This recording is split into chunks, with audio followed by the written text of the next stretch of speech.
Франциянын жашоочулары жана коноктору Казакстандын көп кылымдык тарыхы жана бай маданият менен тааныша алышат. Париждеги Гиме Азия өнөрүнүн улуттук музейинде Улуу Тала кенчтеринин көргөзмөсү ачылат. Экспозицияда Казакстандын тарыхынын негизги баскычтарын мүнөздөгөн 35 сейрек кездешүүчү экспонаттар коюлду. Анда тобул ойчулуу, ботай маданияты, алтын адам, таш айкел, Амир Темирдин кол шамдары жана башка экспонаттар көрсөтүлөт. Ал биздин заманга чейин 3000 жылдыктан 18-кылымга чейинки аралыкты камтыйт. Белгилей кетсек, көргөзмөнүн экспонаттары Казакстандын улуттук музейинин жана Азирети Султан мамлекеттик тарыхый маданий корук музейинин коллекциясынан алынган. Улуу Таланын шедеврлери көргөзмөсү 2025 жылдын жалган Куран айынын аягына чейин уланат. Көрменин дагы бир эрекчелиги бул онун иммерсивдүү контент менен Көргөзмөнүн дагы бир өзгөчөлүгү бул анын иммерсивдүү мазмун менен толукталгандыгы болуп саналат. Башкача айтканда, бул биздин экспонаттарды француз коомчулугуна көрсөтүү гана эмес, бул жогорку сапатта тартылган атайын видео контент. Атайын музыкалык коштоосу менен эрменден жытын чыгаруу аркылуу биз келгендерге бул казак элинин тарыхынын ар бир этабына сүңгүп кирип тереңдөөгө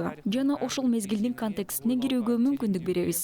Және сол кезеңнин контекстине енүүгө мүмкүндүк беребиз.